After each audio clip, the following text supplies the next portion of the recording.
Hey everyone, welcome to my channel or welcome back. My name is Charlotte and I use my YouTube channel as a platform to share different things that I'm using as I'm aging for health and longevity.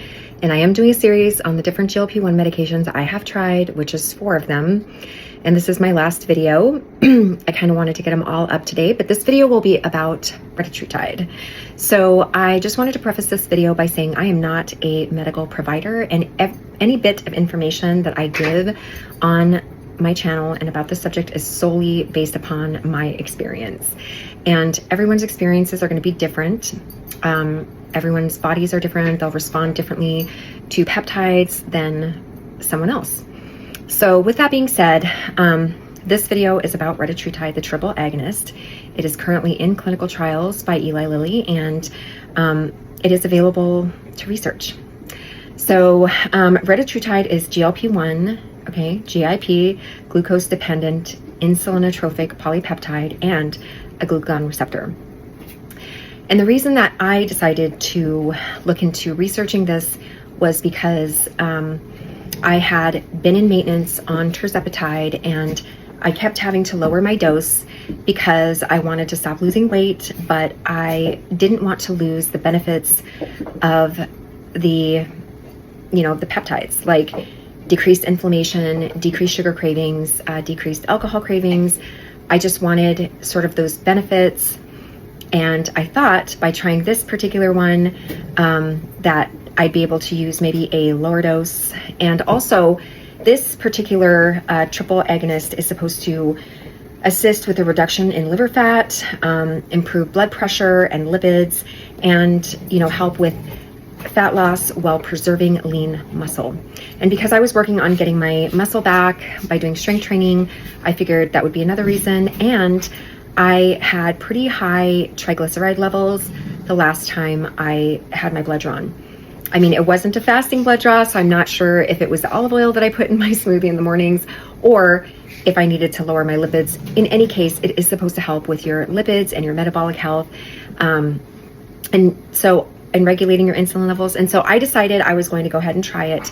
And I think that my first mistake with researching Reta is trying to start at such a low, like a microdose. And the reason that I say it was a mistake is because I had already been on tirzepatide for over a year, like a year and 4 months. And I had been trying to use my maintenance dose of 5 milligrams, and starting at like a 0.50 of Reta just did not do well for me. My first time using it, I was so fatigued. In addition to being fatigued, I had pretty significant bloating, and I just didn't feel very good. It was very reminiscent of when I had used Ozempic and Wegovy. And I didn't have any help with my sugar cravings or alcohol cravings, like none of that. But I can say that, I did use it for about 4.5 months. And what I can say for myself personally is that I had to get up to about a 4 milligram dose, which kind of makes sense being that I was on tirzepatide for so long, to be able to get the benefits of less food noise and decreased sugar and alcohol cravings. So I want to talk a little bit about the cons for me. And I also want to just remind everyone that there are people out there that are having tremendous success on this, research peptide that didn't have success on tirzepatide or, Ozempic or Wegovy. So I am not trying to discourage anyone from using it. I think some are going to work better for others. Some of the cons that I had are that, I don't know, in my mind, I feel like this has more GLP-1 than tirzepatide. And the reason I'm saying that is because I do feel like it slowed my digestion down a lot more than tirzepatide. It was, like I said, it was very reminiscent of Ozempic and Wegovy when I first started using it. Not only was I really bloated, but it caused constipation. I had that sort of like, shut off valve that I had with, Ozempic and Wegovy. And I just was exhausted. And it took a long time for me to get to the point, like to the right dose for me, which again was 4 milligrams. Now at 4 milligrams, I can say that I had, less food noise, but not always. I mean, with Retta, the cons were there would be times where I would be starving. I am talking like I just couldn't stop eating. I wouldn't eat a lot, but I couldn't like stop eating different things. And I really did crave sugar. So that was really frustrating for me because, again, if you've seen any of my other videos, I am not a fan of sugar. I think it's super unhealthy for us. And I just don't like craving it. But I would buy like cookies, and I wanted like cake and ice and just yogurt and stuff like that. Just all kinds of, and I'm talking like frozen yogurt, not healthy yogurt. But I couldn't stop that sort of like feeling of being super hungry. And I know this is not normal for everyone, okay? Not everyone has this problem. And it could just be because I had been on tirzepatide for so long, and I think it has more GIP, that, with this one, there's a couple of theories that come to my mind on why. So again, I feel like tirzepatide could have more GIP, but the other thing is it is supposed to increase your metabolism, which, could make you hungrier, right? Because you're using more energy. So at a 4 milligram dose, I did lose that food noise like 90% of the time. And then I did have, sort of a decreased sugar cravings, decreased alcohol cravings, and I did actually start losing a little bit of weight. It is supposed to help, with the fat specifically on your body while preserving lean muscle. And after a few months of using it, I could, visually see like my abdomen, having less fat on it. I could see it. So I knew it was working.